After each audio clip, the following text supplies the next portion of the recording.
지리산 깊은 곳 인간의 발길이 거의 닿지 않는 정상 부근에는 천년의 세월을 간직한 고찰 청룡사가 자리하고 있었다. 사계절 내내 짙은 안개와 구름에 쌓여 속세와는 완전히 단절된 그곳은 마치 시간의 흐름마저 잊은 듯 고요했다. 그 정적을 깨는 것은 오직 바람소리와 풍경소리, 그리고 새벽마다 허공을 가르는 날카로운 파공음뿐이었다. 그 파공음의 주인은 7살 난 아이 하진이었다. 동이 트기 전에 푸르스름한 여명 속에서 작은 아이는 사찰 앞마당의 거대한 은행나무 아래서 권법을 수련하고 있었다. 아이의 몸집은 작고 가냘팠지만 그 움직임은 마치 성난 용과도 같았다. 작은 주먹이 허공을 가를 때마다 공기가 찢어지는 소리가 났고 발차기는 보이지 않을 정도로 빨랐다. 하진의 임에는 땀방울이 송골송골 맺혔지만 그의 표정은 호수처럼 평온했다. 아이의 눈은 나이에 맞지 않게 깊고 맑았으며 모든 동작에는 군더더기 없는 절도가 깃들어 있었다.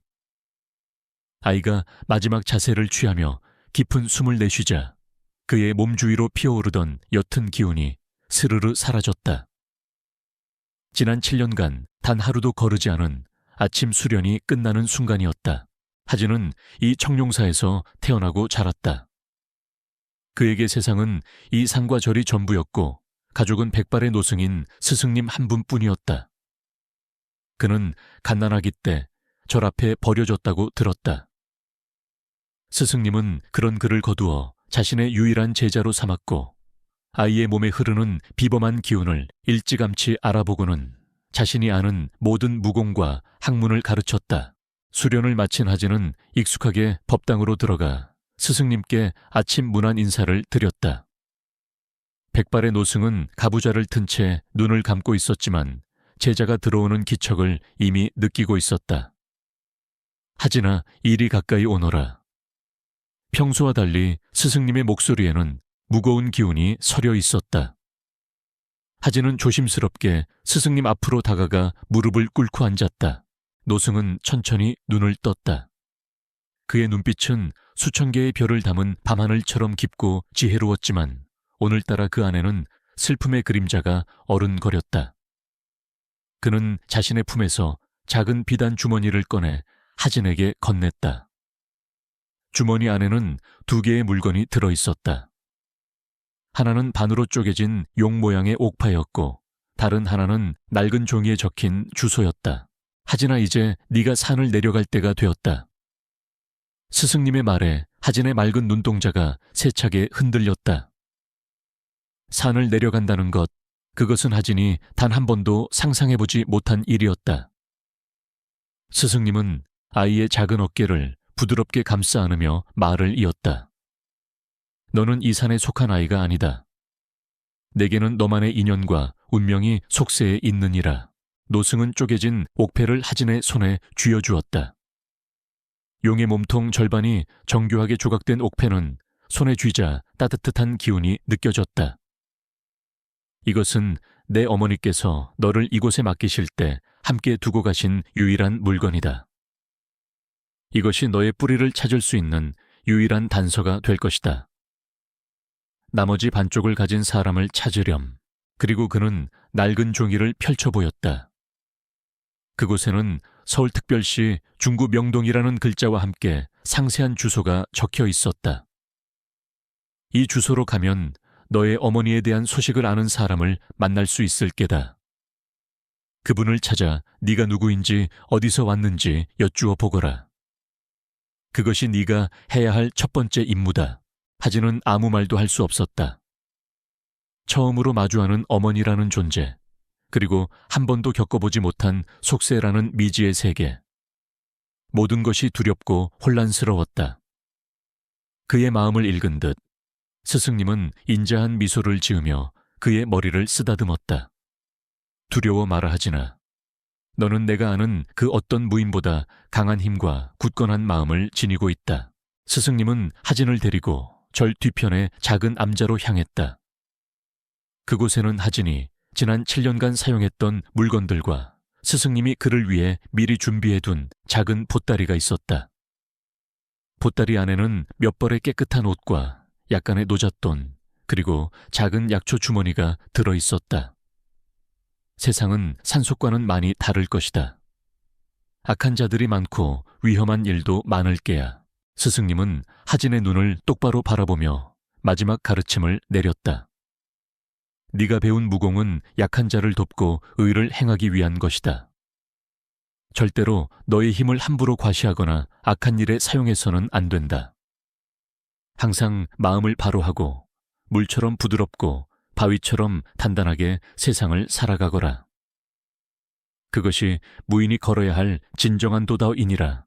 하진은 눈물을 참으며 스승님의 가르침을 가슴 깊이 새겼다. 그는 스승님 앞에서 큰 절을 3번 올렸다. 이마가 차가운 마룻바닥에 닿을 때마다 지난 7년간의 세월이 주마등처럼 스쳐 지나갔다. 처음 걸음마를 떼던 날, 처음으로 권법을 배우던 날, 스승님의 따뜻한 품에 안겨 잠들던 수많은 밤들. 그 모든 것이 이제 과거가 되어야만 했다. 이별의 시간은 길지 않았다. 스승님은 하진을 절 입구까지 배웅했다. 산문 앞에는 속세로 향하는 안개에 쌓인 구불구불한 산길이 끝없이 펼쳐져 있었다. 하진은 작은 보따리를 등에 메고 어머니의 옥패를 가슴에 품었다. 그는 마지막으로 자신을 길러준 스승님과 정든 청룡사를 돌아보았다. 노승은 말없이 손을 흔들어주고 있었다. 그의 눈가에는 이슬이 맺혀 있었다. 하진은 다시 한번 허리를 깊이 숙여 마지막 인사를 올렸다. 그리고는 미련을 떨치려는 듯 몸을 돌려 단호하게 산길을 향해 첫걸음을 내디뎠다. 쿵우, 신동 강하진. 세상에 알려지지 않은 작은 용이 마침내 긴 잠에서 깨어나 자신의 운명을 찾아 거친 세상 속으로 나아가기 시작했다. 안개 속으로 사라지는 아이의 작은 뒷모습을 노승은 해가 중천에 뜰 때까지 하염없이 바라보고 있었다. 꼬박 하루가 걸려 도착한 서울은 하진이 상상했던 그 어떤 곳과도 달랐다. 산을 내려와 처음 마주한 도시는 거대한 강철과 유리로 만들어진 괴물들의 숲이었다. 하늘을 찌를 듯이 솟은 건물들은 익숙한 산봉우리를 대신했고 수많은 자동차가 내뿜는 굉음은 계곡의 물소리를 지워버렸다. 하진은 난생 처음 맡아보는 매캐한 공기와 수많은 사람들의 낯선 냄새에 저도 모르게 코를 찡그렸다. 아이의 감각은 산속의 맑은 공기 속에서 극도로 예민하게 발달해 있었다. 지금 그의 귀에는 수천 가지의 소리가 한꺼번에 쏟아져 들어왔고 눈에는 수만 가지의 현란한 색깔과 움직임이 어지럽게 비쳤다. 평범한 사람이라면 금방이라도 현기증을 느꼈을 혼돈 속에서 하진은 스승님에게 배운 호흡법으로 마음을 다스렸다. 그는 들뜨지도 두려워하지도 않으며 그저 낯선 세상의 흐름을 조용히 관찰했다. 그의 차림새는 도시의 풍경과 전혀 어울리지 않았다. 몸에 꼭 맞는 회색 수련복과 작은 천 가방. 그 모습은 마치 흑백 영화 속에서 튀어나온 아이 같았다. 바쁘게 스쳐 지나가는 사람들은 아이에게 눈길 한번 주지 않거나 간혹 이상하다는 듯한 힐끔거림을 보낼 뿐이었다. 하진은 아랑곳하지 않고 품속에서 낡은 종이를 꺼내 주소를 다시 한번 확인했다. 글자를 아는 것은 스승님 덕분이었다. 하진은 표지판과 지도를 번갈아 보며 어른들에게 몇 번이고 길을 물어 겨우 목적지를 향해 나아갔다. 수많은 지하철 노선과 버스는 그에게 거대한 미로와도 같았지만 아이는 한 번 본 길은 절대 잊지 않는 비상한 기억력을 가지고 있었다. 몇 시간의 사투 끝에 그는 마침내 종이에 적힌 주소 근처에 다다를 수 있었다. 명동이라는 화려한 이름과는 어울리지 않게 그곳은 고층 빌딩 숲 뒤편에 숨겨진 낡고 허름한 골목이었다. 금방이라도 무너질 듯한 낡은 건물들 사이로 좁은 길이 미로처럼 얽혀 있었다. 하진은 골목 어귀에서 익숙한 냄새를 맡았다. 된장찌개가 구수하게 끓는 냄새, 그 냄새를 따라가자 선희식당이라는 작은 간판을 단 허름한 가게가 나타났다. 바로 그가 찾던 주소였다. 가게에 가까이 다가갔을 때 하진의 발걸음이 우뚝 멈췄다. 안에서 날카로운 구함 소리와 함께 무언가 부서지는 소리가 요란하게 들려왔기 때문이었다. 아이의 예민한 청각은 가게 안의 험악한 기운을 즉시 감지했다. 그는 조심스럽게 가게에 깨진 유리창 틈으로 안을 들여다보았다. 가게 안은 엉망이었다. 테이블은 엎어져 있었고 식기들은 바닥에 나뒹굴고 있었다. 험상궂은 인상에 사내 대여섯 명이 가게 주인으로 보이는 중년의 아주머니를 둘러싸고 위협하고 있었다. 그들의 팔에는 조잡한 용문신이 새겨져 있었다. 박선희 사장 마지막 경고야 보호비 제때 안 내면 이 가게 잿더미로 만들어버릴 줄 알아. 우두머리로 보이는 남자가 소리치며 발로 의자를 걷어찼다. 아주머니는 바닥에 주저앉아 있었지만 두려움에 떨면서도 눈빛만은 꺾이지 않았다. 당신들 같은 깡패들에게 줄 돈은 한 푼도 없어. 여긴 내 평생이 담긴 곳이야. 당장 나가. 그녀의 외침에 남자는 비웃음을 터뜨렸다. 아직도 정신을 못 차렸군. 좋아, 말이 안 통하면 몸으로 느끼게 해줘야지. 얘들아, 싹 다 부셔버려. 그 순간 하진의 머릿속에 스승님의 목소리가 울려 퍼졌다. 너의 힘은 약한 자를 돕고 의를 행하기 위한 것이다. 아이의 맑은 눈동자에 서늘한 빛이 스쳐 지나갔다. 망설임은 없었다. 그는 가게의 삐걱거리는 문을 열고 안으로 들어섰다. 갑작스러운 작은 아이의 등장에 가게 안의 모든 움직임이 멈췄다. 깡패들은 어이가 없다는 듯 낄낄거리기 시작했다. 이 꼬맹이는 뭐야? 엄마 잃어버렸니? 여긴 네가 놀 곳이 아니야. 썩 꺼져. 깡패 중 하나가 귀찮다는 듯 손을 휘저으며 하진에게 다가왔다. 그는 아이의 어깨를 거칠게 밀치려 했다. 하지만 그의 손이 하진의 몸에 닿기 직전 하진은 마치 연기처럼 그의 소나기를 벗어나 품 안으로 파고들었다. 악깡패의 입에서 짧은 비명이 터져 나왔다. 하진의 작은 손가락 두 개가 그의 옆구리, 혈도를 정확하게 찔렀기 때문이었다. 깡패는 순간적으로 온몸에 힘이 빠져나가며 바닥에 풀썩 쓰러졌다. 다른 깡패들은 눈앞의 광경을 믿을 수 없다는 듯 잠시 멍하니 서 있었다. 곧이어 그들의 얼굴은 분노로 일그러졌다. 이 건방진 꼬맹이가 그들은 하진을 향해 한꺼번에 달려들었다. 가게 안의 좁은 공간에서 거구의 사내들이 작은 아이 하나를 잡기 위해 주먹을 휘둘렀다. 하지만 그들의 주먹은 번번이 허공을 갈랐다. 하진은 그들의 움직임 사이를 마치 물고기처럼 유유히 헤쳐나갔다. 아이의 움직임은 무술이라기보다는 한편의 춤사위에 가까웠다. 하진은 불필요한 힘을 전혀 사용하지 않았다. 그는 상대의 힘과 무게중심을 역이용하여 최소한의 움직임으로 그들을 제압했다. 한 명의 손목을 꺾어 다른 한 명을 치게 만들고 달려드는 자의 다리를 살짝 걸어 스스로 넘어지게 했다. 뼈를 부러뜨리거나 피를 흘리게 하지 않았다. 그저 그들이 더 이상 싸울 수 없도록 고통스럽지만 심각한 부상은 입지 않을 정도로만 힘을 조절했다. 몇 분도 채 지나지 않아 가게 안에는 우두머리 한 명만이 남아있었다.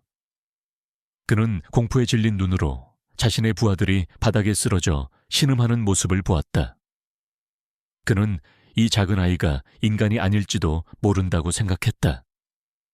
그는 주머니에서 접이식 칼을 꺼내 들었다. 오지마 오면 찔러버릴 거야. 하진은 차가운 눈으로 그를 바라보았다. 아이는 조금의 두려움도 보이지 않았다. 그 모습에 오히려 깡패 두목이 극도의 공포를 느꼈다. 그는 비명을 지르며 하진에게 칼을 휘둘렀다. 하진은 몸을 살짝 비켜 칼날을 피하는 동시에 그의 손목을 낚아챘다. 그리고는 순식간에 그의 팔꿈치와 어깨 관절을 제압했다. 칼이 바닥에 떨어지는 소리와 함께 깡패 두목의 처절한 비명이 울려 퍼졌다. 가게 안은 다시 정적이 찾아왔다. 깡패들은 모두 바닥에 쓰러져 있었고 하진은 그 한가운데에 숨 한 번 거칠어지지 않은 채 서 있었다. 가게 주인인 박선희 아주머니는 눈앞에서 벌어진 일을 도저히 믿을 수 없다는 표정으로 아이를 바라보고 있었다. 그때 쓰러져 있던 깡패들이 비틀거리며 일어나 비명을 지르며 가게 밖으로 도망쳤다. 하진은 그들을 쫓지 않았다. 그는 그저 조용히 서서 겁에 질린 아주머니를 바라보았다. 박선희는 천천히 자리에서 일어났다. 그녀는 아이에게 다가가 떨리는 목소리로 물었다. 얘야, 너는 대체 누구니? 그녀의 눈에는 두려움 대신 경이로움과 감사가 담겨 있었다. 골목 어귀의 건물에 설치된 작은 보안 카메라가 이 모든 비현실적인 광경을 조용히 녹화하고 있었다. 깡패들이 쫓겨난 후 선희식당에는 어색한 정적이 흘렀다. 박선희 아주머니는 여전히 눈앞에 작은 아이가 믿기지 않는다는 표정으로 멍하니 서 있었다. 난장판이 된 가게의 모습보다 그 모든 것을 순식간에 정리해버린 저 아이의 존재가 훨씬 더 비현실적이었다. 그녀는 조심스럽게 아이에게 다가가 닫힌 곳은 없는지부터 살폈다. 하진은 괜찮다는 듯 고개를 저었다. 아이의 옷에는 먼지 하나 묻어있지 않았고 호흡은 갓 산책을 마친 사람처럼 평온했다. 아주머니 괜찮으세요? 오히려 아이가 먼저 그녀의 안부를 물었다. 그 어른스러운 목소리와 걱정 어린 눈빛에 박선희는 왠지 모르게 마음이 놓였다. 그녀는 아이를 가게 안쪽의 작은 의자에 앉히고 따뜻한 보리차 한 잔을 내밀었다. 나는 박선희라고 한단다. 내 덕분에 살았구나. 정말 고맙다. 그녀의 목소리는 여전히 떨리고 있었다. 저는 하진이라고 합니다. 하진은 공손하게 대답하며 품속에서 낡은 종이를 꺼내 그녀에게 내밀었다. 스승님께서 이 주소로 가면 제 어머니에 대한 소식을 알 수 있을 거라고 하셨습니다. 혹시 한서린이라는 분을 아시나요? 한서린이라는 이름을 듣는 순간 박선희의 얼굴이 하얗게 굳어졌다. 그녀의 눈동자가 세차게 흔들렸고 손에 들고 있던 찻잔을 떨어뜨릴 뻔했다. 그녀는 아이의 얼굴을 다시 한번 자세히 들여다보았다. 맑고 커다란 눈, 오똑한 콧날. 아이의 얼굴에는 분명 그녀가 기억하는 그 젊은 여인의 모습이 희미하게 남아있었다. 네가 서린이의 아들이라고. 한편 서울의 심장부 도시를 발 아래로 내려다보는 가장 높은 곳에 위치한 KR 제국의 본사 최고층. 제국의 주인이자 절대 군주인 권태룡 회장은 자신의 집무실에서 방금 전 올라온 긴급 보고를 받고 있었다. 그의 앞에는 KR그룹의 부안 총괄팀장이 딱딱하게 굳은 표정으로 서 있었다. 명동 재개발 부지에서 진행 중이던 상가 매입 작업에 차질이 생겼습니다. 팀장은 태블릿 PC를 내밀며 보고했다. 용역 깡패들을 동원해 마지막까지 버티고 있던 상점들을 압박하려 했으나 정체불명의 인물에 의해 모두 제압당했습니다. 현장은 아수라장이 되었고 계획은 완전히 실패로 돌아갔습니다. 권태룡의 미간이 미세하게 좁혀졌다. 그의 얼굴은 감정을 읽을 수 없는 가면처럼 차가웠지만 그가 내뿜는 기운만으로도 주변의 온도가 몇 도는 내려가는 듯했다. 정체불명의 인물이라. 경쟁사인 대룡그룹의 양민석 회장이 보낸 새로운 해결사인가. 그의 목소리는 낮고 차분했지만 그 안에는 강철 같은 위압감이 서려 있었다. 그게 저희도 그렇게 추측했습니다만 현장 주변의 CCTV 영상을 확보한 결과 상황이 저희의 예상을 완전히 벗어났습니다. 보안팀장은 떨리는 손으로 태블릿의 영상을 재생했다. 화면에는 허름한 식당 내부를 촬영한 화질이 좋지 않은 영상이 나타났다.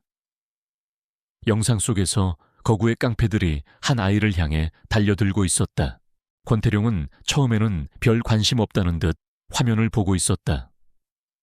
하지만 다음 순간 그의 등바디에 기대어 있던 몸이 저도 모르게 앞으로 쏠렸다. 화면 속의 아이는 마치 한 마리 나비처럼 깡패들의 주먹을 피하며 믿을 수 없는 속도와 정확성으로 그들을 하나씩 쓰러뜨리고 있었다. 아이의 움직임에는 한치의 망설임도 불필요한 동작도 없었다. 그것은 싸움이 아니라 예술에 가까웠다. 영상이 끝나고 권태룡의 집무실에는 무거운 침묵이 흘렀다. 그는 보안팀장에게 화면을 다시 재생하라고 지시했다. 그는 눈을 가늘게 뜨고 아이의 모든 움직임을 하나하나 분석했다. 아이가 사용하는 무술은 그가 아는 그 어떤 유파와도 달랐다. 간결하면서도 치명적이었고 어린아이가 구사할 수 있는 수준을 아득히 뛰어넘고 있었다. 이것은 단순한 싸움꾼이 아니었다. 완벽하게 훈련된 살아있는 무기였다. 하지만 왜 어린아이의 모습을 하고 있는 거지? 누가 무슨 목적으로 이런 아이를 자신의 사업에 개입시킨 것인가? 권태룡의 머릿속은 수많은 가설과 의문으로 가득 찼다. 그는 이것을 자신에 대한 새로운 형태의 경고 혹은 도발이라고 판단했다. 이 아이 찾아내. 권태룡이 마침내 입을 열었다. 그의 목소리는 얼음처럼 차가웠다. 그룹의 모든 정보망과 인력을 동원해 48시간 내로 이 아이를 내 눈앞에 데려와. 무슨 수를 써서라도. 그의 명령은 절대적이었다. 보안팀장은 허리를 굽혀 인사하고 황급히 집무실을 나섰다. 제국의 거대한 기계가 작은 아이 하나를 찾기 위해 움직이기 시작했다. 같은 시각 선희식당에서 하진은 박선희 아주머니가 차려준 따뜻한 밥을 먹고 있었다. 태어나서 처음 먹어보는 스승님이 해주신 것과는 다른 맛이었지만 무척이나 맛있었다. 박선희는 아이가 밥 먹는 모습을 애처로운 눈길로 바라보며 조심스럽게 한설인에 대한 이야기를 꺼냈다. 그녀는 하진의 어머니와 아주 가까운 이웃사촌이었다고 했다. 내 엄마는 참 착하고 예쁜 사람이었어. 하지만 늘 무언가에 쫓기는 사람처럼 불안해 보였지. 박선희는 과거를 회상하며 말했다. 어느 날 밤 갓난아기였던 너를 품에 안고 나를 찾아왔었어. 아주 무서운 사람들을 피해야 한다면서 너를 안전한 곳에 맡기고 꼭 다시 돌아오겠다고. 그게 내가 본 마지막 모습이었단다. 그녀의 눈가에 눈물이 고였다. 하진은 밥숟가락을 내려놓고 조용히 그녀의 이야기를 들었다. 어머니는 무서운 사람들을 피해 자신을 지키려 했던 것이다. 스승님의 말씀이 옳았다. 자신의 운명은 이 도시와 연결되어 있었다. 아이는 작은 주먹을 꽉 쥐었다. 어머니를 찾아서 누가 어머니를 힘들게 했는지 알아내야만 했다. 그날 밤 하진은 박선희가 내어준 작은 다락방에서 잠이 들었다. 태어나서 처음으로 스승님의 품이 아닌 곳에서 자는 밤이었지만 아이는 이상하게도 편안함을 느꼈다. 어쩌면 이 가게에 그리고 이 아주머니에게서 희미하게나마 어머니의 흔적을 느꼈기 때문일지도 모렀다. 도시의 소음 속에서 아이는 고요한 산사에서의 꿈을 꾸었다. 그리고 수십 킬로미터 떨어진 도시의 가장 높은 곳에서는 한 남자가 잠들지 못한 채 화면 속 아이의 얼굴을 보며 깊은 생각에 잠겨 있었다. 두 사람의 운명은 서로가 알지 못하는 사이에 이미 거대한 톱니바퀴처럼 맞물려 돌아가기 시작하고 있었다. 대룡그룹의 양민석 회장은 자신의 사무실에서 보고를 받으며 분노를 참지 못하고 있었다. 값비싼 크리스털 잿더리가 그의 손에 들려 벽으로 날아가 산산조각 났다. 고작 7살짜리 꼬마 하나를 처리하지 못해서 내 계획을 망쳐 그의 고함 소리에 육중한 비서실장의 어깨가 움츠러들었다. 어젯밤 명동에서 벌어진 일은 그의 자존심에 깊은 상처를 입혔다. 그에게 그 식당은 단순한 가게가 아니었다.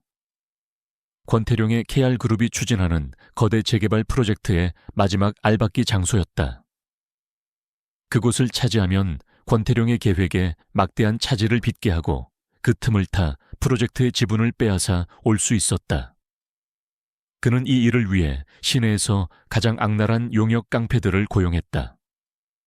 그런데 그들이 어린아이 하나에게 전멸당했다는 사실은 그에게 모욕 그 자체였다. 회장님, 그 아이가 보통 아이가 아닌 것 같습니다. 영상 분석 결과 전문가 수준의 무술을 구사하는 것으로 보입니다. 비서실장이 조심스럽게 말했다. 양민석은 코웃음을 쳤다. 전문가 7살짜리 전문가가 세상에 어디 있나. 변명은 집어치워 이번에는 프로들을 보내. 쥐도 새도 모르게 그 꼬맹이를 잡아와. 감히 내 일을 망친 대가가 얼마나 끔찍한지 그 작은 몸에 똑똑히 새겨주도록. 그의 눈빛은 뱀처럼 차갑고 잔인하게 빛났다. 같은 시각 KR그룹의 심장부에서는 권태룡의 명령에 따라 거대한 정보의 그물이 서울 전체를 덮고 있었다. 수백 명의 요원들이 움직였고 시내 수만 대의 CCTV 영상이 인공지능 안면인식 시스템을 통해 실시간으로 분석되었다. 권태룡은 하룻밤 사이에 도시의 모든 눈과 귀를 동원해 작은 아이 하나를 찾고 있었다. 그는 이것이 양민석의 새로운 계략일 것이라고 확신했다. 한편 폭풍의 눈 한가운데에 있는 하진은 박선희 아주머니와 함께 아침장을 보러 나섰다. 아이에게 시장은 또 다른 신세계였다. 형형색색의 과일과 채소 시끌벅적한 상인들의 외침, 맛있는 냄새를 풍기는 길거리 음식들. 하진은 호기심 가득한 눈으로 주위를 두리번거렸다. 박선희는 그런 아이의 모습이 귀여우면서도 안쓰러워 따끈한 붕어빵을 사서 손에 쥐어주었다. 하진아, 앞으로는 내가 너를 지켜주마. 내 엄마가 돌아올 때까지 여기는 이제 내 집이야. 박선희의 따뜻한 말에 하진은 고개를 끄덕였다. 아주머니의 손을 잡고 걷는 동안 아이는 아주 희미하게나마 가족이라는 것의 온기를 느끼고 있었다. 하지만 그 평화는 오래가지 않았다. 식당으로 돌아가기 위해 한적한 뒷골목으로 들어서는 순간 하진의 감각이 날카로운 위험 신호를 포착했다. 공기의 흐름이 미묘하게 바뀌었고 그림자 속에서 여러 개의 살기가 동시에 느껴졌다. 아주머니, 제 뒤에 계세요. 하진은 박선희를 자신의 등 뒤로 보호하며 걸음을 멈췄다. 그의 말이 끝나기 무섭게 골목의 양쪽 끝에서 검은 양복을 입은 사내들이 소리 없이 나타나 그들의 퇴로를 막았다. 지난번의 깡패들과는 눈빛부터가 다른 잘 훈련된 전문가들이었다. 그들은 아무 말 없이 일사불란한 움직임으로 하진을 향해 포위망을 좁혀왔다. 그들의 목표는 하진을 생포하는 것이었다. 박선희는 비명을 지르며 하진을 끌어안았다. 하진은 아주머니를 안심시키듯 작은 손으로 그녀의 팔을 토닥였다. 그리고는 결심한 듯 숨을 깊게 들이마셨다. 이번에는 지난번처럼 봐줄 수가 없었다. 첫 번째 사내가 번개 같은 속도로 달려들며 하진의 팔을 잡으려 했다.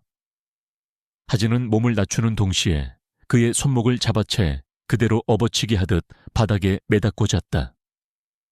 바닥에 부딪히는 소리가 둔탁하게 울려 퍼졌다. 다른 사내들은 놀라지도 않고 더욱 정교한 연계 공격을 펼치기 시작했다. 그들은 혼자가 아닌 하나의 팀으로 움직였다. 하지만 그들의 상대는 평범한 무술가가 아니었다. 하진은 수십 년간 실전 경험을 쌓은 노련한 무인처럼 그들의 움직임과 의도를 미리 읽고 있었다. 그는 좁은 골목의 벽과 지형 지물을 이용하여 그들의 공격을 무력화시켰다.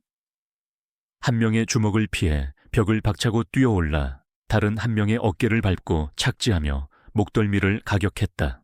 이번 싸움은 지난번과는 달랐다. 하진의 움직임은 여전히 부드러웠지만 그 안에는 강철 같은 단호함이 깃들어 있었다. 스승님은 자비를 가르쳤지만 소중한 사람을 지켜야 할 때에는 망설이지 말라고도 가르쳤다. 하진은 박선희를 지키기 위해 자신의 실력을 조금 더 드러내기로 마음먹었다. 아이의 손과 발이 허공에 잔상을 남기며 프로들을 하나씩 무력화시켰다. 마지막 남은 한 명을 제압하고 하진이 막 숨을 고르려는 순간이었다. 끼익 날카로운 타이어 마찰음과 함께 수대의 검은색 고급 세단이 골목의 양쪽 입구를 완전히 막아섰다. 차문이 열리고 잘 훈련된 경호원들이 순식간에 골목 안의 모든 사람들을 제압했다. KR그룹의 정예보안 팀이었다. 그리고 선두에 섰던 차의 뒷문이 천천히 열렸다. 차에서 내린 사람은 권태룡이었다. 그는 값비싼 맞춤 정장을 입고 있었고 그의 존재만으로도 주변의 공기가 무겁게 가라앉는 듯했다. 그는 쓰러진 자들과 그 한가운데에 서 있는 작은 아이를 번갈아 보았다. 영상으로 보았던 것보다 훨씬 더 작고 훨씬 더 강렬한 인상을 주는 아이였다. 그의 심장이 기묘하게 뛰기 시작했다. 하진 역시 자신을 꿰뚫어 볼 듯이 쳐다보는 남자를 마주 보았다. 산봉우리의 겨울바람처럼 차갑고 깊은 심연처럼 어두운 눈을 가진 남자. 그런데 이상하게도 그를 보자 낯설지가 않았다. 두려움 대신 가슴속 깊은 곳에서 무언가 울리는 듯한 기묘한 감각. 두 사람은 쓰러진 사람들 사이에서 마치 세상에 단둘만 남은 것처럼 서로를 응시했다. 권태룡이 천천히 하진을 향해 걸어왔다. 그의 구둣발이 바닥에 깨진 유리 조각을 밟는 소리가 골목 안을 울렸다. 그는 아이의 바로 앞에서 멈춰 섰다. 그리고는 그의 인생을 통틀어 가장 이해할 수 없는 존재를 향해 낮은 목소리로 물었다. 너 정체가 뭐냐? 운명적인 만남이 그렇게 시작되고 있었다. 권태룡의 등장으로 골목 안의 모든 혼란은 순식간에 정리되었다. 그의 경호원들은 쓰러진 괴한들을 제압하고 경찰에 넘겼으며 겁에 질린 박선희 아주머니에게는 정중하지만 단호하게 접근하여 안전을 보장하겠다고 약속했다. 그 모든 과정 속에서 권태룡의 시선은 단 한순간도 하진에게서 떨어지지 않았다. 그는 마치 세상에 존재하지 않는 희귀한 생명체를 발견한 탐험가처럼 아이의 모든 것을 꿰뚫어 보려는 듯 응시했다. 저와 함께 가줘야겠습니다. 그것은 질문이 아닌 통보였다. 하진은 대답 대신 박선희를 보호하려는 듯 그녀의 앞을 막아섰다. 아이의 그 작은 행동에 권태룡의 차가운 눈빛이 아주 미세하게 흔들렸다. 그는 잠시 말없이 아이를 바라보다가 자신의 경호팀장에게 눈짓했다. 박선희 씨는 안전하게 집까지 모셔다 드리고 가게의 모든 피해는 우리 그룹에서 책임지고 보상하도록. 그리고 당분간 경호 인력을 붙여 다시는 이런 일이 없도록 해. 그의 지시는 하진에게 보내는 무언의 메시지였다. 나는 너의 사람을 해치지 않는다. 하진은 그 의도를 알아차렸다. 아이는 잠시 고민하다 박선희를 돌아보며 작은 목소리로 말했다. 아주머니 괜찮을 거예요. 금방 다녀오겠습니다. 그리고는 결심한 듯 권태룡을 향해 고개를 끄덕였다. 아이는 이 남자가 자신에게 저기를 품고 있지 않다는 것을 본능적으로 느끼고 있었다. 권태룡은 하진을 자신의 전용차에 태웠다. 방탄 유리로 외부와 완벽하게 차단된 차 안은 숨 막힐 듯이 조용했다. 차가 미끄러지듯 도시의 밤거리를 달리는 동안 두 사람은 아무 말도 하지 않았다. 권태룡은 아이를 계속해서 관찰했다. 보통 아이라면 이런 상황에서 겁을 먹거나 혹은 호화로운 차 내부에 감탄하며 부산을 떨 법도 한데 하진은 그저 창밖의 풍경을 담담하게 바라볼 뿐이었다.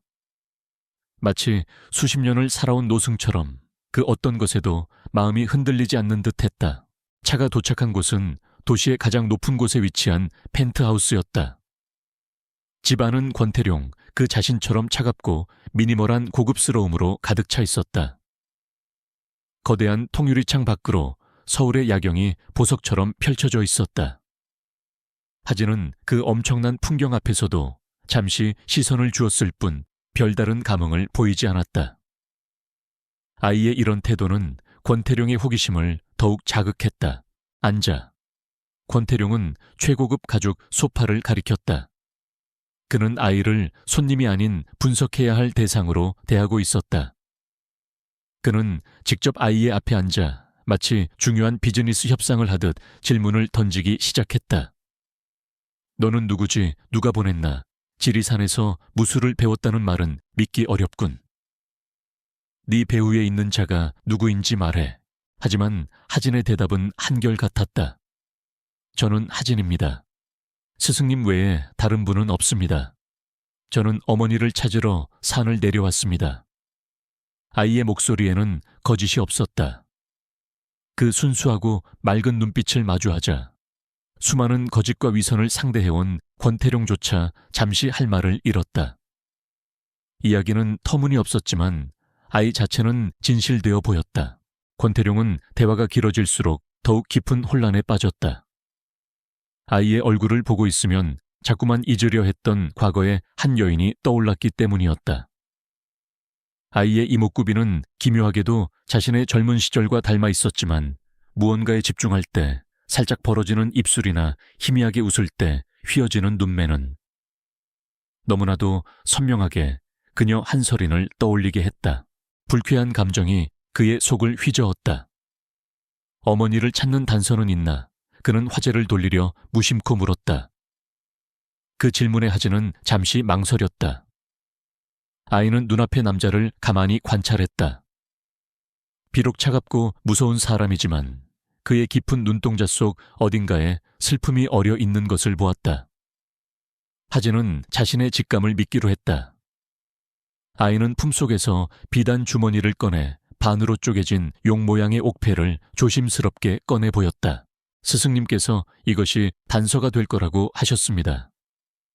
아이가 작은 손바닥 위에 올려놓은 옥패를 보는 순간 권태룡의 세상이 멈췄다. 그의 호흡이 멎었고 심장이 거대한 망치로 맞은 듯 세차게 울렸다. 옥패의 재질 용의 비늘 하나하나까지 정교하게 새겨진 조각 기법, 그리고 정확히 반으로 갈라진 그 단면. 그것은 그가 절대로 잊을 수 없는 물건이었다. 순간 그의 눈앞에 7년 전의 기억이 섬광처럼 터져나왔다. 따스한 봄날 인사동의 한 고미술품 가게에서 그는 사랑하는 연인 한서린과 함께 있었다. 그는 그녀를 위해 세상에 단 하나뿐인 용 모양의 옥패를 주문 제작해서 선물했다. 그녀는 기뻐하며 옥패를 받아들고는 갑자기 그것을 둘로 쪼개어 버렸다. 그가 놀라서 쳐다보자 그녀는 웃으며 말했다. 하나는 오빠 거, 하나는 내 거. 이 두 조각이 존재하는 한 우린 언젠가 다시 만나게 될 거야. 그 찬란했던 약속과 함께 기억이 사라지고 권태룡은 현실로 돌아왔다. 그의 온몸이 차갑게 식어 있었다. 그는 비틀거리며 일어나 자신의 서재 가장 깊숙한 곳에 있는 개인 금고로 향했다. 그의 손은 수년 만에 처음으로 떨리고 있었다. 복잡한 암호를 누르고 금고 문을 열자 그 안에는 벨벳으로 감싸인 작은 상자가 있었다. 그는 상자를 열었다. 그 안에는 7년 동안 단 한 번도 열어보지 않았던 옥파의 나머지 반쪽이 고요히 잠들어 있었다. 권태룡은 옥패를 들고 나와 하진이 내밀고 있는 옥패와 나란히 놓아보았다. 두 개의 조각은 마치 처음부터 하나였던 것처럼 완벽하게 들어맞았다. 쪼개진 단면에 미세한 굴곡까지 한치의 오차도 없었다. 불가능한 이야기, 말도 안 되는 우연, 하지만 증거는 그의 눈앞에 있었다. 그의 머릿속에 무서운 의심이 거부할 수 없는 거대한 폭풍이 되어 휘몰아치기 시작했다. 두 개의 옥패가 완벽하게 하나로 맞춰지는 순간 권태룡의 이성으로 쌓아 올린 견고한 성벽에 거대한 균열이 생겼다. 그의 머릿속은 수만 가지의 질문과 단 하나의 끔찍하고도 달콤한 가능성으로 가득 찼다. 그는 아이에게서 눈을 떼지 못했다. 하진은 영문도 모른 채 그저 커다란 눈을 끔뻑이며 자신을 뚫어지게 쳐다보는 남자를 마주보고 있었다. 그날 밤 권태룡은 하진을 자신의 펜트하우스에 머물게 했다. 아이는 오랜 여정과 두 번의 싸움으로 지쳤는지 머리가 베개에 닿자마자 깊은 잠에 빠져들었다. 권태룡은 잠을 이룰 수 없었다. 그는 와인잔을 든 채 잠든 아이의 방문 앞에 오랫동안 서 있었다. 그는 조용히 문을 열고 안으로 들어가 침대 옆에 조용히 섰다. 달빛이 창문을 통해 들어와 아이의 얼굴을 부드럽게 비추고 있었다. 잠든 아이의 얼굴은 천사와도 같았다. 권태룡은 자신의 얼굴과 아이의 얼굴을 마음속으로 몇 번이고 겹쳐보았다.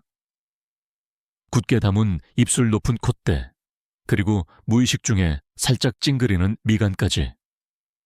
그것은 부정할 수 없는 자신의 흔적이었다. 그리고 그 위에 그가 그토록 사랑했던 한서린의 부드러운 선이 겹쳐져 있었다. 그는 아이의 머리카락을 쓸어 넘기려다 저도 모르게 손을 멈췄다. 자신의 손이 미세하게 떨리고 있다는 사실을 깨달았기 때문이었다. 수천억 원의 계약을 결정할 때도 적대적 M&A 전쟁의 한복판에서도 단 한 번도 떨어본 적 없는 손이었다. 그는 희망과 두려움이 뒤섞인 감정의 폭풍 속에서 길을 잃었다.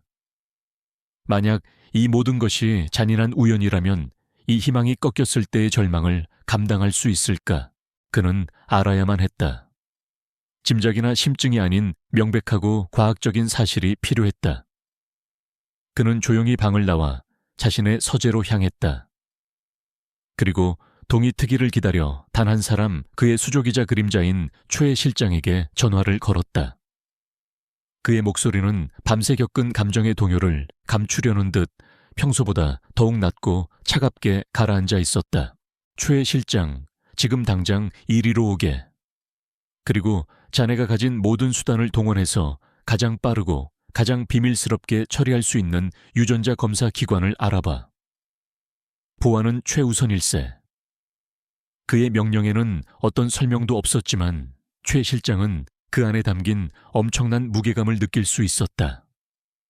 그는 단 한마디의 질문도 없이 즉시 움직였다. 1시간 뒤 최 실장이 펜트하우스에 도착했다. 권태룡은 그에게 잠든 아이의 방을 가리켰다. 저 아이의 DNA 샘플이 필요하네. 머리카락 칫솔 무엇이든 상관없어. 아이가 절대 눈치채지 못하게 조용히 처리하게. 최 실장은 잠시 놀란 표정을 지었지만 곧 감정을 감추고 고개를 숙였다. 그는 잠든 아이의 방으로 들어가 베개 위에 떨어져 있던 머리카락 몇 올을 조심스럽게 채취했다.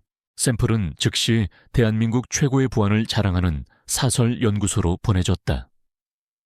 검사는 초고속으로 진행될 것이었고 결과는 오직 권태룡의 개인 단말기로만 전송되도록 조치되었다. 이제 그에게 남은 것은 지옥과도 같은 기다림의 시간뿐이었다. 그는 모든 일정을 취소하고 펜트하우스 안에서 창밖을 보며 하염없이 시간을 보냈다. 24시간. 그에게는 24년처럼 느껴지는 시간이었다. 그는 자신의 인생을 복귀했다. 한서린을 만나 사랑에 빠졌던 순간 그녀가 갑자기 사라졌을 때의 절망감, 그리고 그녀를 향한 사랑을 증오로 바꾸며 일에만 미쳐 살아온 지난 7년. 만약 하진이 정말 자신의 아들이라면 그의 인생은 통째로 거짓과 오해 위에 세워진 것이나 다름없었다. 마침내 그의 단말기에서 짧은 알림음이 울렸다. 암호화된 파일이 도착했다는 신호였다. 그의 심장이 발끝으로 떨어지는 듯했다. 그는 마른 침을 삼키며 떨리는 손가락으로 파일을 열었다. 화면에는 복잡한 유전자 배열과 분석 데이터가 나타났다. 그는 그 모든 것을 건너뛰고 스크롤을 내려 마지막 결론 부분으로 향했다. 그곳에 그의 운명을 결정지을 한 줄의 문장이 있었다. 복원 확률 99.999%. 권태룡의 세상이 하얗게 변했다. 그는 숨쉬는 법을 잊었다. 99일 중 99%. 과학이 내릴 수 있는 가장 확고한 긍정. 의심의 여지는 없었다. 하진은 그의 아들이었다. 처음 그를 덮친 감정은 순수한 환희였다. 아들. 내게 아들이 있다. 그는 저도 모르게 웃음을 터뜨릴 뻔했다. 수년 만에 처음으로 느껴보는 순수한 기쁨이었다. 하지만 그 기쁨은 순식간에 사라지고 그 자리를 거대한 슬픔과 죄책감이 채웠다.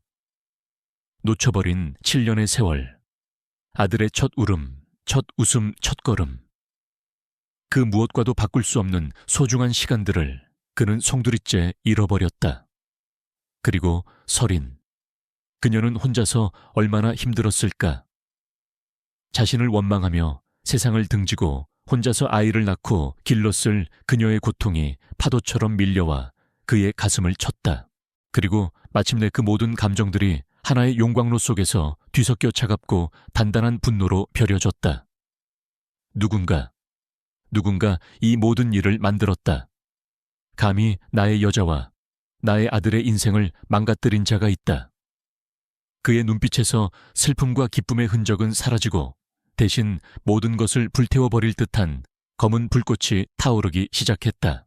권태룡은 창가로 다가가 도시의 야경을 내려다보았다. 저 아래 반짝이는 불빛들은 모두 그의 제국 KR그룹의 영토였다. 그는 지금까지 자신의 제국을 지키기 위해 싸워왔다. 하지만 이제 그에게는 더 크고 중요한 대의가 생겼다. 그는 이제 왕국의 왕이 아니라 자신의 혈육과 후계자를 지키는 아버지가 되어야 했다. 그의 얼굴에서 모든 감정이 사라지고 얼음처럼 차가운 결의만이 남았다. 복수는 이미 시작되었다. 유전자 검사 결과는 권태룡의 세상에 새로운 축을 세웠다. 그는 더 이상 복수심에 불타는 고독한 황제가 아니었다. 그는 아들을 가진 아버지였고 자신의 잃어버린 왕국을 되찾아야 하는 왕이었다. 그의 가슴을 채웠던 지독한 분노는 이제 목표가 뚜렷한 차가운 전략으로 바뀌었다. 그리고 그 전략의 첫 번째 원칙은 아들 하진을 완벽하게 보호하는 것이었다. 그는 하진의 존재를 세상에 즉시 알리지 않기로 결정했다. 아직 한설인이 왜 사라져야만 했는지, 그 배후에 누가 있는지 정확히 알 수 없는 상황에서 아들의 신분을 노출하는 것은 아이를 위험에 빠뜨리는 어리석은 짓이었다. 세상은 당분간 하진을 권태룡 회장이 흥미를 느껴 임시로 보호하고 있는 무술 신동으로만 알게 될 것이었다. 그 비밀의 장막이 하진을 지키는 가장 강력한 방패가 되어줄 터였다. 다음 날 아침 KR그룹의 임원 회의실에는 전운이 감돌았다. 밤새 아들이라는 존재를 확인하고 감정의 폭풍을 겪은 사람이라고는 믿을 수 없을 만큼 권태룡은 평소보다 더욱 냉정하고 날카로워 보였다. 그는 회의가 시작되자마자 폭탄을 터뜨렸다. 오늘부로 KR그룹은 경쟁사 대룡그룹에 대한 전면전을 선포한다. 좌중의 임원들은 경악했다. 두 그룹은 오랫동안 경쟁 관계에 있었지만 서로의 영역을 존중하며 암묵적인 휴전 상태를 유지하고 있었다. 하지만 권태룡의 선언은 그 모든 것을 깨부수는 것이었다. 우리의 모든 자본과 기술 인력을 총동원하여 대룡그룹의 핵심 사업들을 하나씩 무너뜨릴 것이다. 이것은 단순한 경쟁이 아니다. 선멸전이다. 그의 목소리에는 어떤 감정도 실려있지 않았지만 그래서 더욱 무서웠다. 그의 명령은 즉각적으로 실행되었다. KR그룹이라는 거대한 전쟁 기계가 굉음을 내며 움직이기 시작했다. 첫 번째 공격은 주식시장에서 시작되었다. KR그룹에 막대한 자본이 투입되자 대룡그룹의 핵심 계열사 주가는 폭락을 거듭했다. 동시에 KR그룹은 대룡그룹의 핵심 연구 인력들을 파격적인 조건으로 스카우트하기 시작했다. 대룡그룹의 뇌와 심장이 동시에 공격받고 있었다. 대룡그룹의 양민석 회장은 갑작스러운 공격에 속수무책으로 당했다. 그는 권태룡이 왜 갑자기 이렇게 미친 듯이 공격해오는지 이유조차 알 수 없었다. 명동 재개발 건에 대한 보복이라고 하기에는 공격의 규모가 상상을 초월했다. 그는 필사적으로 방어에 나섰지만 작정하고 덤벼드는 거대한 제국의 공세 앞에서 그의 왕국은 모래성처럼 흔들리고 있었다. 권태룡은 이 무자비한 기업 전쟁을 지휘하는 동시에 또 다른 비밀스러운 전쟁을 시작했다. 바로 7년 전의 진실을 파헤치는 것이었다. 그는 그룹 내 최고의 전문가들로 구성된 비밀 정보팀을 가동시켰다. 그들의 임무는 단 하나, 한설인 실종 사건의 모든 것을 재조사하는 것이었다. 과거의 기록들이 다시 수면 위로 떠오르고 잊혔던 이름들이 먼지를 털고 나타나기 시작했다. 그 모든 폭풍의 한가운데서 하진은 권태룡의 펜트하우스에서 조용한 시간을 보내고 있었다. 아이는 스승님의 가르침대로 낯선 환경에서도 자신의 평온을 유지하려 애썼다. 그는 매일 아침 수련을 거르지 않았고 권태룡이 구해준 수많은 책들을 읽으며 시간을 보냈다. 권태룡은 아무리 바빠도 하루에 한 번은 반드시 아이와 시간을 보내려 노력했다. 어느 날 저녁 권태룡은 서재에서 복잡한 서류를 보고 있었고 하진은 그 옆에서 조용히 책을 읽고 있었다. 아저씨는 왜 싸워요? 아이가 불쑥 물었다. 권태룡은 서류에서 눈을 떼고 아이를 바라보았다. 이건 어른들의 싸움이란다. 더 강해지고 더 많은 것을 갖기 위한 싸움이지. 그가 대답했다. 그러자 아이가 고개를 갸웃하며 말했다. 스승님은 가장 강한 사람은 싸우지 않고 이기는 사람이라고 하셨어요. 지키기 위한 싸움이 아니라면 아무리 이겨도 결국 모든 것을 잃게 될 거라고요. 아이의 순수한 말 한마디가 권태룡의 가슴을 날카롭게 찔렀다. 그는 지금 무엇을 위해 싸우고 있는가? 단순히 양민석에 대한 분노 때문인가? 아니면 자신의 잃어버린 것을 되찾기 위함인가? 그는 하진의 머리를 말없이 쓰다듬었다. 이 아이를 지키기 위해서, 그리고 이 아이의 어머니를 되찾기 위해서.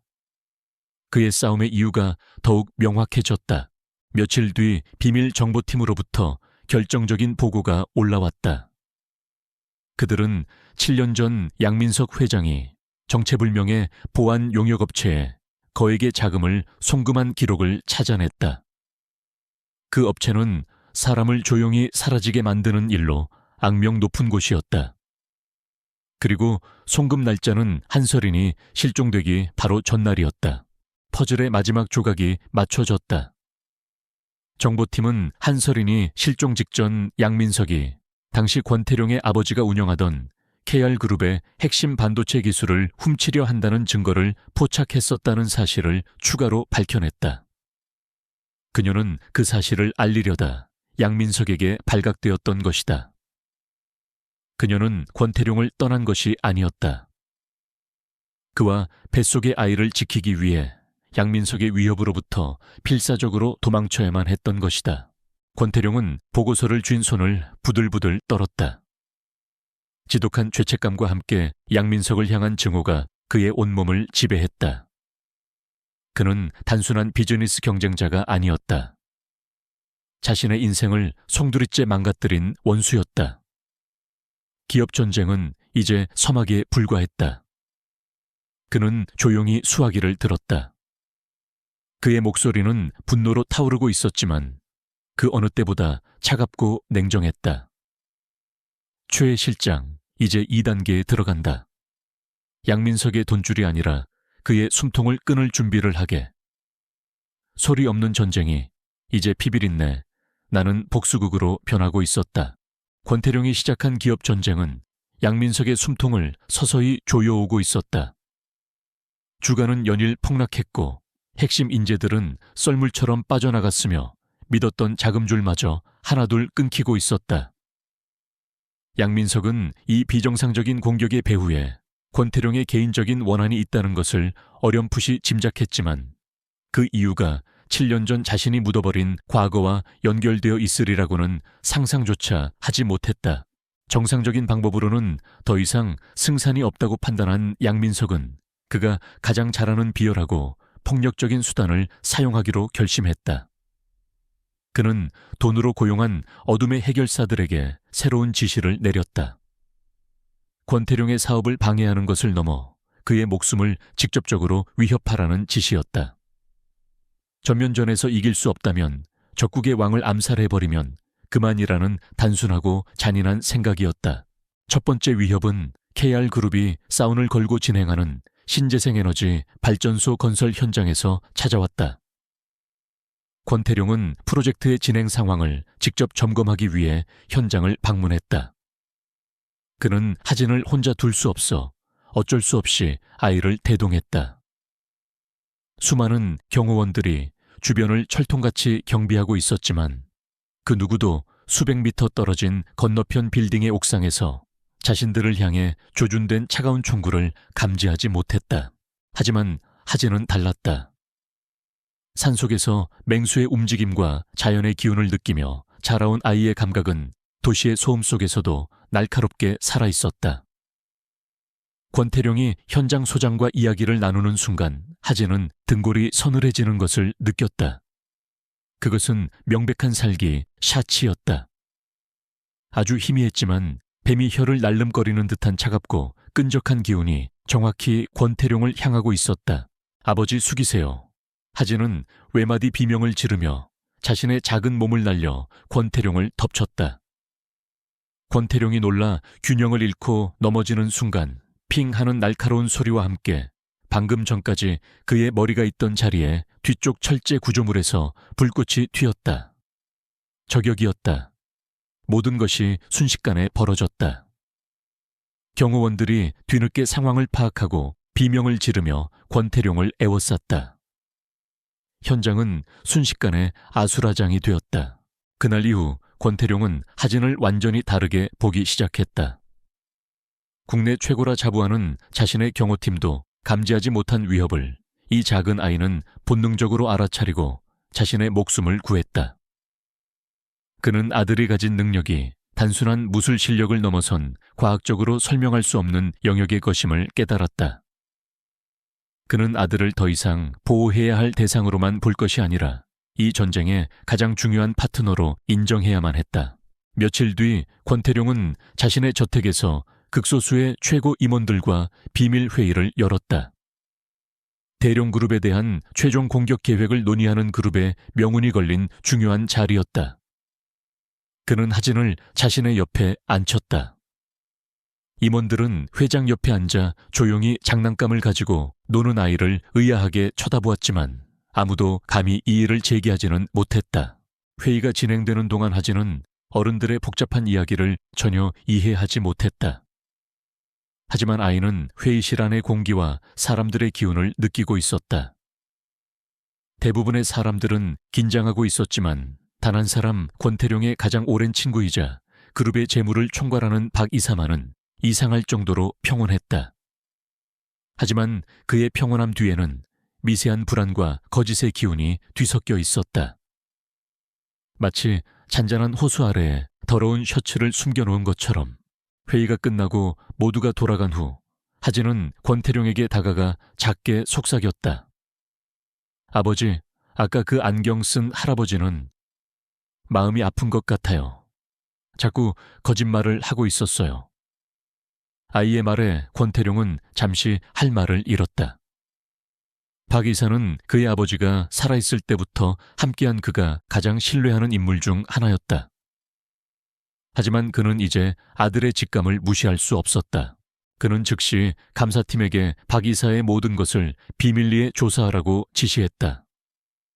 그리고 며칠 뒤 충격적인 결과가 보고되었다. 박 이사는 오래전부터 양민석과 내통하고 있었으며 거액의 뇌물을 받고 그룹의 핵심 기밀들을 빼돌리고 있었다. 그는 양민석이 심어놓은 가장 깊숙하고 치명적인 스파이였다. 하진의 순수한 감각이 수십 년간 모두를 속여온 배신자의 가면을 벗겨낸 것이었다. 권태룡은 자신의 아들이 가진 경이로운 능력의 전율을 느꼈다. 그날 밤 그는 처음으로 하진에게 자신의 모든 계획을 설명해 주었다. 아이는 어려운 경영 전략은 이해하지 못했지만 나 나쁜 사람을 벌 주어야 한다는 사실은 명확하게 이해했다. 두 사람은 서재의 거대한 지도 앞에 서서 양민석의 제국을 무너뜨릴 마지막 계획을 함께 세웠다. 그것은 기묘한 동맹의 시작이었다. 절대적인 권력과 천재적인 전략을 가진 아버지, 그리고 인간의 한계를 뛰어넘는 감각과 무공을 가진 아들. 두 사람은 서로의 부족한 부분을 완벽하게 채워주는 하나의 팀이 되어가고 있었다. 아버지는 아들에게 세상을 살아가는 지혜를 가르쳤고, 아들은 아버지에게 사람의 마음을 읽는 법을 가르쳐 주었다. 권태룡은 자신의 인생에서 처음으로 완전한 신뢰와 유대감을 느끼고 있었다. 그는 더 이상 외로운 왕이 아니었다. 그의 옆에는 세상에서 가장 작지만 가장 강력한 동맹군이 있었다. 그는 양민석이 쳐놓은 거미줄의 중심을 향해 마지막 그물을 던질 준비를 마쳤다. 그리고 그 옆에는 작은 용이 조용히 숨을 고르며 아버지와 함께할 마지막 전투를 기다리고 있었다. 권태룡이 던진 마지막 그물은 양민석의 숨통을 거의 끊어놓았다. KR그룹이 폭로한 비자금 내역과 기술 탈취 증거는 대룡그룹의 주가를 휴지 조각으로 만들었고 수십 년간 그를 지탱해주던 정재계의 인맥들도 등을 돌렸다. 파산과 구속이라는 벼랑 끝에 몰린 양민석의 눈에 남은 것은 오직 도끼뿐이었다. 그는 이 모든 것을 되돌릴 마지막 카드를 생각했다. 바로 권태룡의 가장 치명적인 약점, 그의 아들이었다. 그는 권태룡이 최근 한 아이를 그림자처럼 데리고 다닌다는 정보를 입수했다. 그리고 그 아이가 나타난 시점과 권태룡의 공격이 시작된 시점이 기묘하게 일치한다는 사실을 깨달았다. 그는 직감적으로 그 아이가 모든 것의 열쇠라고 판단했다. 그는 자신의 마지막 남은 충복들과 해외에서 고용한 용병들을 동원하여 일생일대의 도박을 준비했다. 하진을 납치하는 것이었다. 납치는 대낮의 도심 한복판에서 아주 치밀하고 대담하게 이루어졌다. 하진이 권태룡의 비서와 함께 서점을 나서는 순간 대형 트럭 한 대가 고의적으로 중앙선을 넘어 돌진하며 요란한 추돌 사고를 일으켰다. 모든 사람들의 시선과 경호원들의 주의가 그쪽으로 쏠린 단 몇 초의 혼란.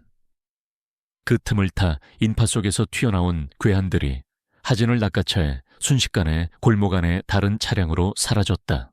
모든 것이 계획대로 완벽하게 진행되는 듯했다. 하지만 그들은 자신들이 납치한 것이 평범한 7살 아이가 아니라는 사실을 알지 못했다. 하진은 저항하지 않았다. 그는 상대가 고도로 훈련된 전문가들이며 어설픈 저항은 더 큰 위험을 부를 뿐이라는 것을 즉시 판단했다. 대신 아이는 채 타기 직전 아무도 모르게 자신의 품속에 있던 옥패를 꺼내 신발 밑창에 특수한 홈에 끼워 넣고 그 신발을 일부러 벗어던져 하수구 틈새로 떨어뜨렸다. 그것은 아버지와 자신만이 아는 신호였다. 얼마 지나지 않아 권태룡의 개인 전화가 울렸다. 발신자는 양민석이었다. 권태룡 회장 오랜만이군. 지금쯤이면 아들이 없어져서 한참 찾고 있겠지. 그의 목소리에는 승리자의 희열이 가득했다.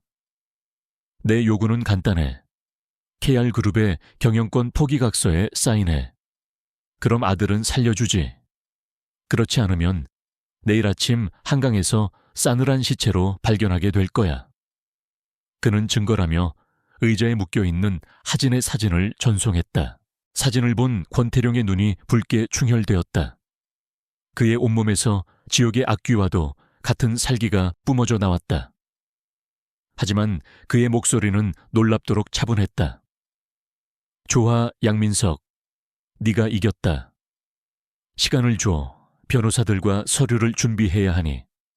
그는 시간을 벌기 위해 양민석의 조건을 받아들이는 척했다. 전화를 끊자마자 그의 사무실은 거대한 전쟁지휘본부로 변했다. 최 실장, 지금 즉시 하진이의 신발에 부착된 위치 추적 장치를 가동해. 그리고 도시의 모든 교통망 CCTV를 동원해서 납치 차량의 경로를 역추적한다. 보안팀 전원은 전투 준비를 갖추고 대기하도록 권태룡의 명령이 떨어지자 KR그룹의 모든 시스템이 일사불란하게 움직이기 시작했다. 하진이 떨어뜨린 것은 단순한 옥패가 아니었다.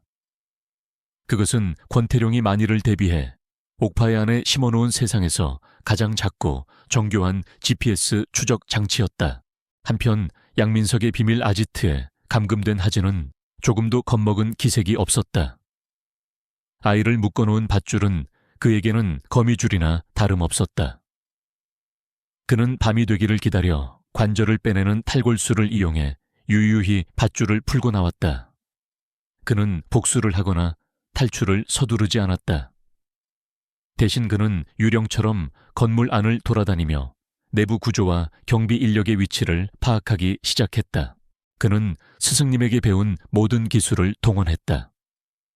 소리 없이 움직이는 은신술로 CCTV를 피하고 낡은 배전반을 조작해 건물 곳곳에 전등을 깜빡이게 만들어 경비들을 혼란에 빠뜨렸다.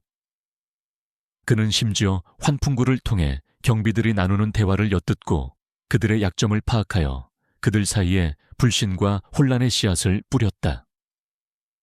양민석의 철옹성 같던 아지트는 작은 아이 하나에 의해 안에서부터 서서히 무너져 내리고 있었다. 마침내 권태룡의 팀은 하진의 위치를 파악했다. 인천항 근처의 폐창고. 권태룡은 경찰을 기다리지 않았다. 그는 직접 방탄조끼를 입고 전직 특수부대원들로 구성된 자신의 최정예 보안팀을 이끌고 직접 현장으로 향했다. 아버지의 분노는 그 어떤 군대보다도 강력했다. 그들은 어둠을 틈타 소리 없이 창고를 포위하고 일제히 내부로 진입했다.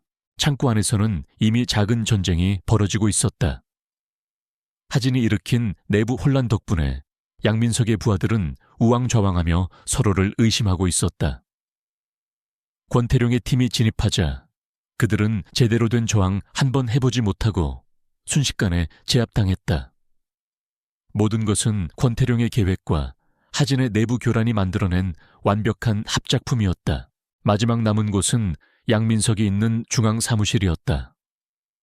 권태룡이 문을 박차고 들어섰을 때 그는 필사적인 마지막 발악을 하고 있었다. 그는 하진의 목에 칼을 겨누고 인질극을 벌이려 했다. 오지마. 권태룡 더 다가오면 내 아들 목을 그어버리겠어. 그의 얼굴은 공포와 광기로 일그러져 있었다. 권태룡은 그 자리에 멈춰 섰다. 바로 그 순간 그의 눈과 하진의 눈이 마주쳤다. 아버지는 아들에게 눈짓으로 신호를 보냈고 아들은 고개를 미세하게 끄덕였다. 권태룡은 갑자기 양민석의 옆에 있던 거대한 화물 상자를 향해 총을 발사했다. 탕하는 굉음에 양민석의 시선이 그쪽으로 돌아간 찰나의 순간 그것으로 충분했다. 하진은 뱀처럼 몸을 비틀어 양민석의 품에서 벗어나는 동시에 그의 손목과 목덜미의 급소를 전광석화처럼 가격했다. 으끼, 양민석은 비명 한 번 제대로 지르지 못하고 그 자리에 쓰러져 의식을 잃었다. 모든 것이 끝난 창고 안 권태룡은 아들을 향해 달려갔다. 그는 아이의 작은 몸을 부서져라 껴안았다. 다친 곳은 없느냐? 그의 목소리는 감정을 억누르느라 심하게 잠겨 있었다. 하진은 아버지의 품에 안겨 작게 대답했다. 저는 괜찮아요. 아버지가 오실 줄 알았어요. 마지막 함정은 부자의 유대를 더욱 단단하게 만들었을 뿐이었다. 양민석의 시대는 그의 비명과 함께 끝났다. 권태룡의 보안팀은 의식을 잃은 그를 결박했고 곧이어 들이닥친 경찰은 폐창고 안에 모든 범죄자들을 연행해 갔다. 양민석이 저지른 납치 살인 미수 그리고 지난 수년간의 온갖 불법적인 행위들은 그를 남은 평생 동안 감옥에서 썩게 만들기에 충분했다. 권태룡은 그에게 더 이상 관심을 두지 않았다. 그의 모든 신경은 오직 하나 아직 풀리지 않은 마지막 수수께끼에 집중되어 있었다. 한설이는 어디에 있지? 권태룡은 양민석의 충복 중 하나를 붙잡고 짐승처럼 으르렁거렸다. 처음에는 입을 굳게 다물고 버티던 부하도 권태룡의 지옥과도 같은 눈빛 앞에서 결국 모든 것을 자백하기 시작했다. 그의 자백은 충격적이었다. 양민석은 한설인을 죽이지 않았다. 대신 그는 그녀를 지난 7년 동안 비밀스러운 장소에 감금해두고 있었다. 그녀의 천재적인 프로그래밍 능력을 이용해 KR그룹의 기술을 훔치는 노예로 삼기 위해서였다. 그는 언젠가 권태룡과의 마지막 싸움에서 그녀를 최후의 협상 카드로 사용하려 했다. 하지만 하진의 등장과 권태룡의 예상보다 빠른 방역에 그는 그 카드를 꺼내보지도 못하고 무너져 내린 것이었다. 부하는 그녀가 감금된 장소에 주소를 댔다.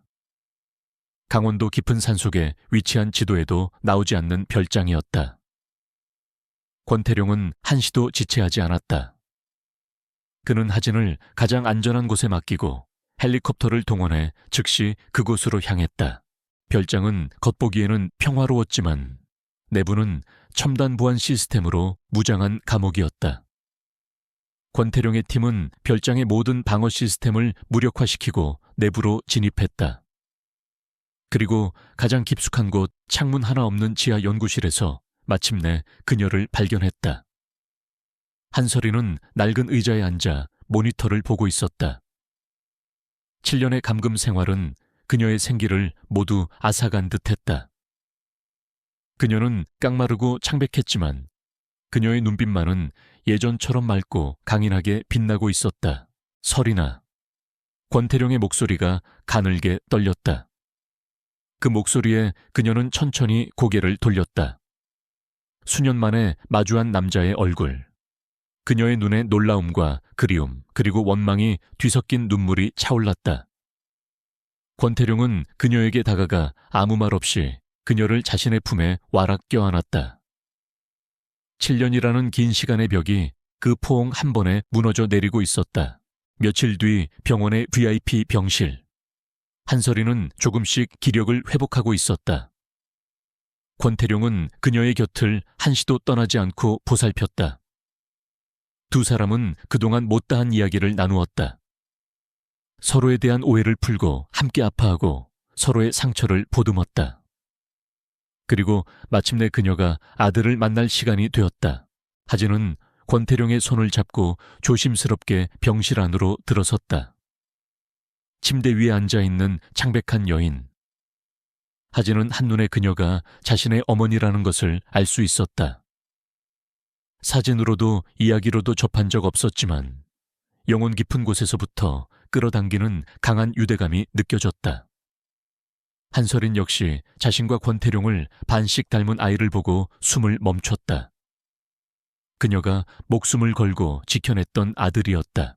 하진아, 내 아들. 그녀가 떨리는 손을 내밀었다. 하진은 그녀에게 다가가 작은 손으로 어머니의 손을 꼭 잡았다. 아이의 따뜻한 천이 전해지는 순간 한설이는 참았던 울음을 터뜨렸다. 하진은 울지 않았다. 그저 조용히 어머니의 눈물을 닦아주었다. 산 위에서 홀로 외로웠던 아이와 지하 감옥에서 아들을 그리워했던 어머니. 두 사람은 그렇게 7년 만에 비로소 하나가 되었다. 몇 달의 시간이 흐르고 세상은 안정을 되찾았다. 양민석과 그의 잔당들은 법의 엄중한 심판을 받았고 대룡그룹은 역사 속으로 사라졌다. 권태룡과 한설인 그리고 하진은 이제 평범한 가족의 삶을 시작했다. 그들은 차가운 펜트하우스를 떠나 따뜻한 햇살이 드는 정원이 있는 집으로 이사했다. 한설이는 조금씩 건강을 되찾았고 그녀의 얼굴에는 예전의 밝은 미소가 돌아왔다. 권태룡은 일하는 시간을 줄이고 가족과 함께 보내는 시간을 늘렸다. 하진은 더 이상 무거운 임무를 짊어진 무술 신동이 아니었다. 아침에는 아버지와 함께 정원에서 수련을 하고 낮에는 어머니에게서 도시의 새로운 지식들을 배우며 저녁에는 다 함께 식탁에 둘러앉아 웃음 짓는 평범한 7살 아이가 되었다. 어느 맑은 날 세 사람은 거실의 소파에 나란히 앉아 있었다. 그들의 손에는 7년 동안 서로를 이어주었던 2개의 옥파의 조각이 들려 있었다. 권태룡과 한설인이 서로의 옥패를 맞추고 하지니 마지막으로 그 위에 자신의 작은 손을 얹자 쪼개졌던 용은 마침내 하나의 완벽한 모습으로 되살아났다. 상처 입었던 용들이 마침내 자신들의 둥지로 돌아온 것이었다. 산에서 내려온 작은 용은 자신의 아버지를 찾았을 뿐만 아니라 흩어졌던 가족을 하나로 모으고 잃어버렸던 평화를 되찾아 주었다. 그들의 앞에는 이제 상처와 이별이 아닌 사랑과 행복으로 가득 찬 새로운 미래가 펼쳐져 있었다.